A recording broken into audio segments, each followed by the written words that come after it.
mengamalkan di negara kita ni untuk kita amalkan amalan ibadah yang dah wajib kepada kita dengan cara nak cepat dan kita nak selamat. Maka kita pun ikutlah ulama yang kita percaya, iaitu di negara kita ni daripada zaman berzaman orang dah pilih untuk percayakan mazhab, untuk percayakan Imam Syafi'i itu yang sampai kepada kita. Di Afrika sampai kepada mereka uh, ajaran Imam Malik. Di Arab Saudi ataupun di negara Arab sampai kepada mereka ajaran Imam Ahmad bin Hanbal. Kenapa? Sebab Imam Ahmad bin Hanbal itu yang paling lama, yang paling muda lah antara keempat empat mazhab tu, kan? Dan di India dan sebagainya itu yang jauh sikit mazhab Imam Hanafi, sebab mereka duduk kat sana. Abu Hanifah. Boleh faham ke tak tu? Boleh faham? Ah, Alhamdulillah. Jadi kalau macam tu untuk kita tak akan sekat lah bila kita dah faham kenapa kita faham apa ni, kita ikut mazhab Syafi'i. Sebab kita nak mudahkan pengamalan kita supaya diterima oleh Allah Subhanahu Wa Taala. Lalu kita pilih orang yang kita percaya. Iaitu yang muktabar, yang dipercayai dan yang dipercayai pada zaman ini ajaran empat mazhab itu tersebar. Bukan kata hanya ada empat mazhab. Sebenarnya mazhab Imam Syafi'i ini ada yang bercanggah dengan mazhab Ali, mazhab Abu Bakar. Mereka pun ada mazhab, ada mazhab ni maknanya cara faham, cara amalan.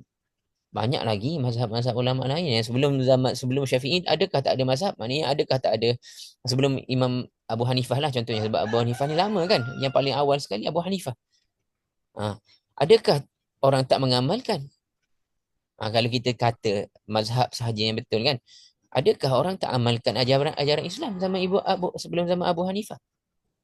Tidak. Maksudnya dah ada pandangan dan ajaran yang sebelum itu. Tapi kenapa orang zaman ini hanya kenal, kalau sebut mazhab hanya kenal empat? Sebab Allah Subhanahu Wa Taala dia apa ni panggil, dia lebihkan yang empat ni. Dia bagi kelebihan pada yang empat ni yang tersebar. Nampak tak tu? Yang empat ni yang tersebar ke seluruh dunia untuk orang yang tak sempat lagi belajar dan faham, tiba-tiba dah akil dan dah balik, untuk mereka ni amalkan dengan cara dan pemahaman yang betul seperti mana yang diamalkan oleh orang yang kita kata faham dalam agama, iaitu apa? Iaitu imam-imam mazhab tadi. Tapi adakah kita harus ta'assub 100%? Tidak. Lebih-lebih lagi bila kita dah faham zaman mereka tidak terkumpul hadis-hadis. Penilaian mereka sah untuk zaman mereka. Dia hanya membantu kita pada zaman ini untuk melaksanakan apa yang kita tak tahu lagi. Tapi kalau ada input baru yang kita dah tahu, adakah kita kena ta'assub dengan pandangan mereka? Lebih-lebih lagi pada benda yang bercanggah? Nak tanya, adakah kita perlu Uh, ta'assub? Salah kalau kita ta'assub kan? Kalau kita ta'assub mhm. salah. Sebab mereka, kalau contoh kita ambil contoh Imam Abu Hanifah, dia terkenal dengan nama mazhab ahli ra'i. Ar-ra'i maksudnya pandangan ataupun akal. Mazhab ahli ra'i. Kenapa? Dan Imam Ahmad bin Hanbal terkenal dengan nama gelaran mazhab ahlul hadis. Tadi ahlul ra'i, yang ini ahlul hadis. Yang paling awal dahulu dipanggil ahlul ra'i. Yang paling lewat dipanggil ahlul hadis. Kenapa? Kerana mazhab Imam Ahmad bin Hanbal dia lebih dekat dengan hadis. Setelah mana hadis terkumpul, ulama mendapati Imam Ahmad bin Hanbal paling dekat dengan hadis. Manakala diteliti pandangan Imam Abu Hanifah, tanyalah orang mazhab mana pun, Imam Abu Hanifah ni dia terkenal dengan nama mazhab ahli ra'i. Kerana apabila ulama meneliti pandangan Imam Abu Hanifah, dia cenderung ke arah akal. Agak-agak acik-acik semua, kenapa dia cenderung ke arah akal untuk mengeluarkan Sebab hukum? sampai hadis pada dia. Sebab Ya, hadis tak sampai. Tapi hukum nak kena ada. Fatwa nak kena keluar, betul tak? ya. Bila isu berlaku, isu timbul, fatwa nak kena keluar. Maka jika tidak ada hadis, kalau ada hadis, okey, Alhamdulillah boleh berpandu pada hadis. Tapi kalau tak ada hadis, dia akan mula gunakan akal, menggunakan kias, menggunakan apa-apa yang dia adalah dalam tu. Kan? Instrumen-instrumen yang ulama guna untuk mengeluarkan fatwa, bukan main-main. Maknanya dia akan gunakan contohnya kias. Instrumen kias dia gunakan. Okey, yang kita tahu hadis ni tentang ni, tapi dapat rapat ialah hadis sama. Okey, kita isu ni kita akan gunakan kias begini. Sedangkan dalam mazhab yang terkemudian, isu itu tidak perlu menggunakan kias. Kenapa? Sebab dah ada Hadis. faham tak? Itu yang menyebabkan ulama yang meneliti keempat mazhab mengatakan Imam Abu Hanifah mazhab ahli ra'i. Kerana pada hal yang ada hadis pun dia menggunakan akal juga. Sedangkan ada hadis. Adakah kita nak salahkan Abu Hanifah kerana menolak hadis? Tidak, kita kata Ibu Abu Hanifah betul. Sebab apa sebab kita meraihkan timeline tu. Waktu dia belum sampai kepada dia. Hadis dah ada tapi belum sampai. Betul tak? Betul. Dia tak Kita jumpa. meraihkan timeline dan kita meraihkan tempat dia duduk tu jauh. Kerana hadis pada zaman Imam Malik lagi. Masanya Imam Malik pun dah terkemudian ni. Imam Malik ni daripada Imam Abu Hanifah dah terkemudian. Pada zaman Imam Malik pun Imam Malik tak keluar daripada Madinah. Nampak tak tu? Sedangkan Imam Abu Hanifah ni duduk kat mana? Jauh. Iraq. Kan? Kawasan sana. Jadi hadis itu tidak tersebar. Selepas pada zaman ketika mana selepas itu Imam Syafi'i sama juga Imam Syafi'i dia berpindah daripada daripada Iraq yang dia mulakan daripada Iraq, kemudian dia pergi ke Mesir. Itu pun apabila dia sampai ke Mesir dia terdedah dengan banyak lagi pandangan, dengan banyak lagi hadis, maka dia meninggalkan mazhab dia ketika mana dia di Iraq.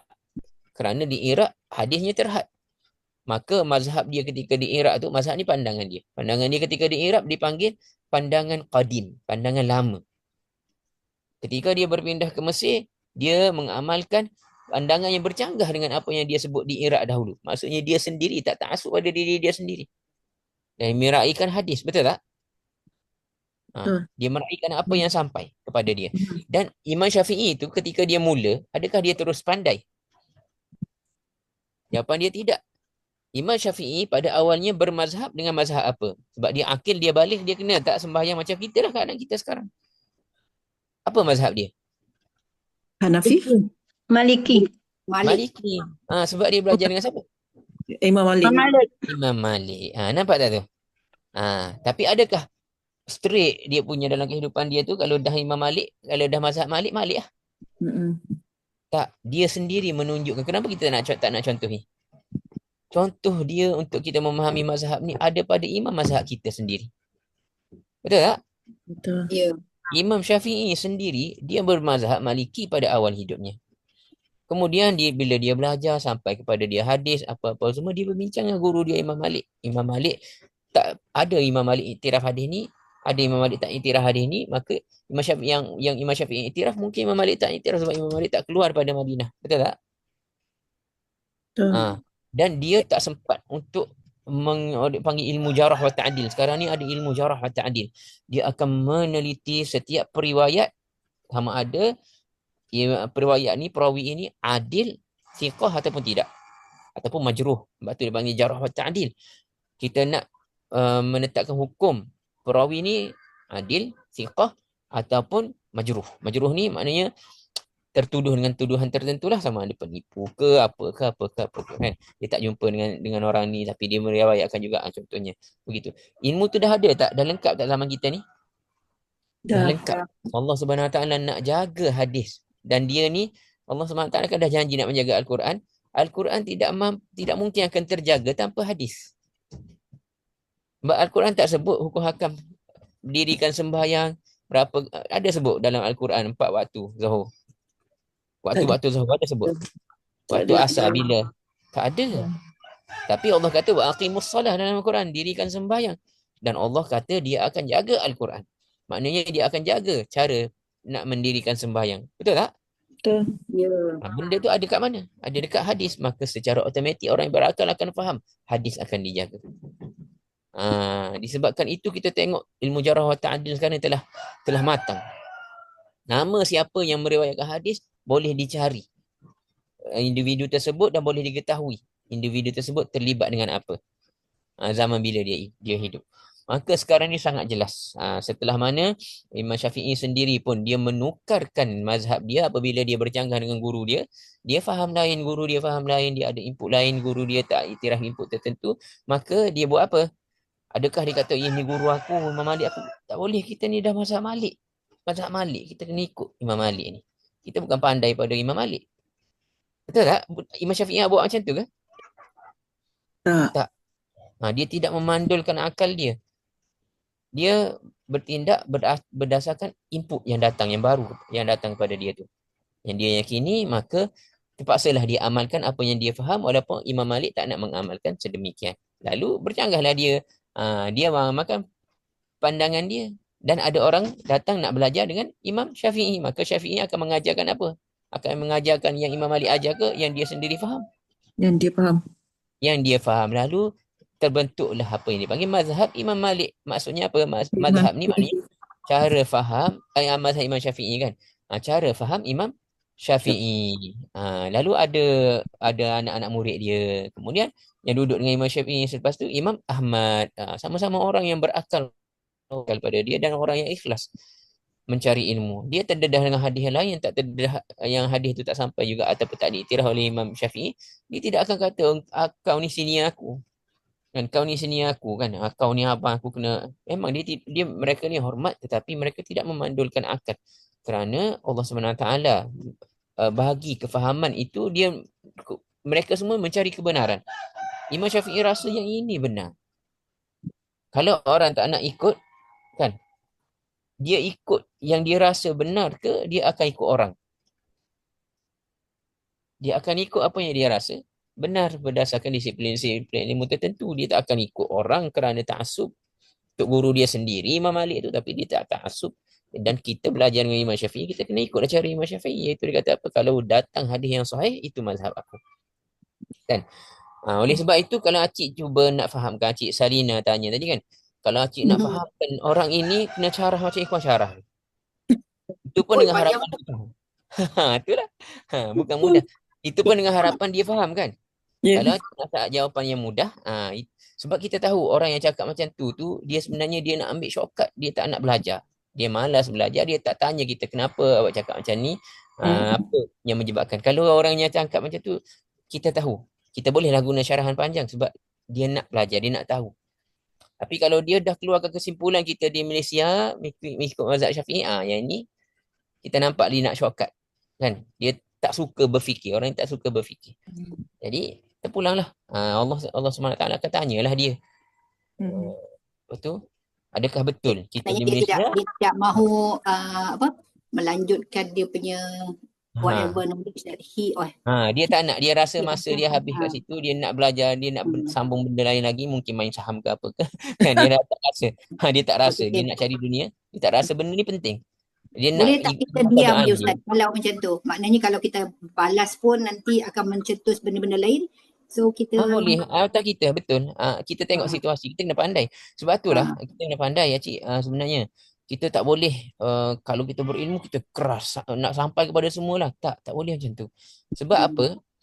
Dia akan mendatangkan Ikhwan pun daripada pengalaman lah ni, baru Ikhwan tahu kita pengalaman menjadikan kita matang.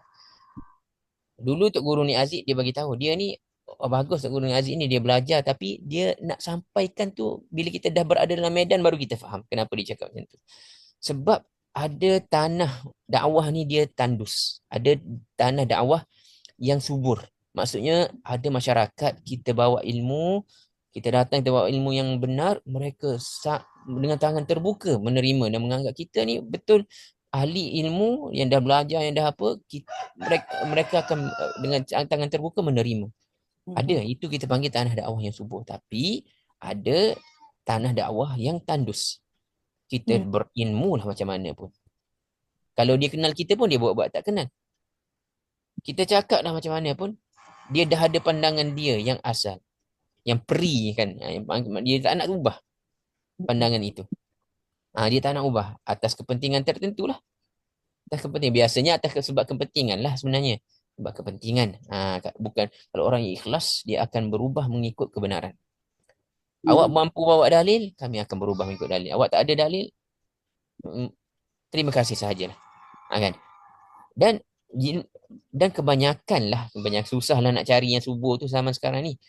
Bukti dia kenapa kita perlu cari yang subur, cuba tengok pada zaman Nabi. Kan? Zaman Nabi. Masyarakat Mekah ketika mulanya subur tak dakwah Nabi di Mekah? Tak. Atau tandus? Tandus. Patut. Hingga kan, dan Nabi apa yang Nabi ajar pada kita apabila kita berinteraksi dengan tanah dakwah yang tandus ni? Nabi suruh kita lawan ke? Nabi ajar kita macam Tak. mana? Tak. Tak. Apa yang Nabi ajar? Hijrah. Apa Nabi Nabi suruh buat? hijrah. Nabi suruh hijrah. Nabi sendiri berhijrah. Nabi tu kalau nak cakap pasal bab dakwah, Nabi lah paling hebat berdakwah. Kalau nak cakap pasal pandai berhikmah, Nabi lah paling berhikmah. Itu pun Allah suruh dia pergi, dia buat apa? Teruskan berdakwah di Mekah. Tak, Disuruh tak boleh, tak hijrah. boleh. Tak boleh. Awak kena cari tanah yang subur. Tanah yang tandus tak boleh. Kecuali jika awak diberi autoriti. Masyarakat Mekah masuk Islam dengan cara dakwah ke dengan cara autoriti? Kuasa. Puasa. Kan? Pada permulaan kuasa, lepas tu baru mereka faham. Ada tanah yang tandus ni dia macam tu dakwah dia. Dakwah dia dengan kuasa. Tanah yang tandus. Tapi sebelum nak dapat kuasa tu kena cari tanah yang subur. Nak cari tanah yang subur. Itu yang Nabi Muhammad SAW ajarkan kepada kita. Allah ajarkan. Kita tak nampak tu kan.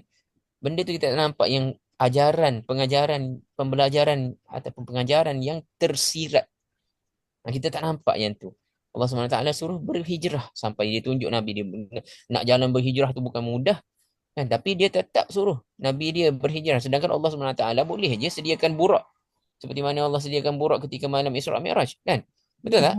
Ya. Tapi kenapa Allah tak bagi? Sedangkan yang ini Nabi lebih berhajat. Kaum Quraisy dah letak kepala dia dengan kepala Abu Bakar 100 ekor unta. Kenapa Allah tak turunkan burak? Sebab Allah nak tunjuk kepada kita yang hidup ni. Kita hidup zaman Nabi kan contoh kita. Kan? Nak cakapnya berdakwah bukan mudah. Nabi dia tu, dia tak benar kan naik burak. Dia suruh, kamu kena lalui ni sebab nak jadi contoh kepada yang selepas kamu. Nak berdakwah bukan mudah. Oleh sebab itulah, jangan kita ingat kita ada ilmu, kita pandai, kita dah kuasai, kita dah fahami, kita boleh sampaikan dengan mudah pada orang. Itu nak cakap pada Acik tadi. Ikhwan dah duduk dalam medan ni, kau tahu cara jihad macam mana. Barulah kita faham Tok Guru Aziz cakap apa tadi. Dia kata ilmu secupak memerlukan pengalaman segantang. Gantang dan cupak mana besar? Kau pun lupa mana satu dia cakap. Gantang besar. Gantang Gantang besar. besar. Maknanya betul lah yang kau cakap. Cupak tu sikit sahaja. Cupak sikit. Ilmu secupak Betul. memerlukan pengalaman segantang, dia kata. Ilmu secupak memerlukan pengalaman segantang. Baru kita faham. Bila kita dalam medan, baru kita faham kenapa Tok Guru ni Aziz cakap macam tu. Sebab dia sendiri pun, dia cakap tu pengalaman dia lah kan. Kita tak tahu sebenarnya ni. Tapi kita dengar, kita fikir, baru faham. Sebab kita nampak Tok Guru belajar ilmu yang betul. Betul, memang betul. Tapi nak amalkan di tanah yang tandus, susah. Maksudnya kita perlukan pengalaman macam mana nak menyatakan kebenaran supaya orang tak tolak kebenaran tu. Betul tak? Ya. Kalau kita keras, terus orang tolak dan kemudaratan yang lebih besar akan berlaku. Macam mana? Bila orang tolak, kita boleh tak lagi nak sampaikan? Tak boleh. Tak boleh. Tak boleh terus. Langsung pintu dah tertutup untuk kita. Lalu itulah yang dikatakan pengalaman tu.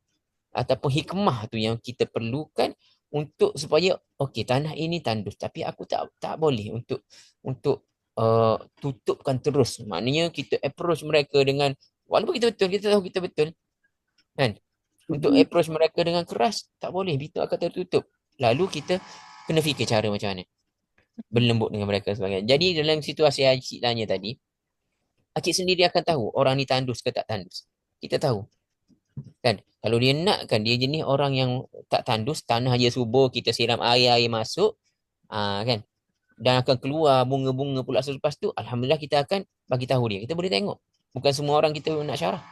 Ataupun kita tahu kan, kita tahu dia ni keras, tanah yang keras, kita letak air, bertakung air kat situ, dah membusuk pula air kat situ kan, air bertakung ni busuk. Jadi yang itu Acik nak diam. Acik tanya, nak diam boleh ke tak Ustaz? Acik tanya tadi kan. Yang ini agak-agak Acik boleh ke tak berdiam? Boleh. Jawapan Boleh. jawapan daripada Lebih Acik. baik. Ya, sebab kita ingat kaedah dia. Kaedah dia apa? Menolak mudarat lebih utama daripada mendapatkan manfaat. Manfaat. Nak dakwah dia itu manfaat. Tapi kalau kita pergi dengan cara begini, mudarat tu lebih besar. Dan bila bercampur mudarat dengan manfaat, kita kena utamakan yang mana? Mudarat. Mengelak mudarat. Mudarat. Yang duduk kat dalam majlis kita ni berapa orang ni? Yang dekat sini ni. 14 Berapa orang. orang kita? Hari ni 13. 17. 17. 12. 12 campur Ustaz 13. Ada yang Yang belah-belah ni, 15. okey, yang belah-belah ni kita kena faham betul-betul lah kenapa kita ikut Syafi'i. Yang itu yang paling penting. Syarahan ikhwan tadi, yang itu yang penting tu. Kenapa kita di Malaysia ni ikut Syafi'i? Kita kena faham. Dan perlukah kita kepada mazhab? Jawapan dia perlu. Memang kita perlu. Kalau tak, macam mana kita nak laksanakan waktu kita kecil dulu kan? Nak tak boleh. Memang kita kena belajar melalui mazhab. Tetapi kita teruskan pembelajaran kita. Sebab kita nak ikut yang mana betul. Mazhab Syafi'i memang dia betul 100% pada zaman dia. Iaitu pada 100 Hijrah. Tahun 100 Hijrah. 150 Hijrah. Sebab Imam Syafi'i meninggal, dia lahir 150, dia meninggal 204 Hijrah. Itu Imam Syafi'i. Maka pada zaman 200 Hijrah tu, betul lah tepatlah mazhab tu. Betul tak? Betul. Kita hidup pada zaman berapa ni? 1400 lebih Hijrah dah. 1200 tahun selepas kewafatan Imam Syafi'i kita hidup ni. Sedar tak kita ni? Kan? Sedar tak awak yang berhujah dengan mazhab Syafi'i itu, sedar tak? Dan Imam Syafi'i itu sendiri dia tinggalkan mazhab Imam Malik. Sedar tak awak bercakap ni? Kan? Nak berhujah macam tu kena dengan orang berilmu lah. Orang yang tak berilmu yang cakap macam orang tu cakap pada Acik tadi, orang tak berilmu. Kita pun sedar tahu lah kan. Bukan untuk kita berdebat dengan dia. Okey. Okay, Jadi faham. alhamdulillah.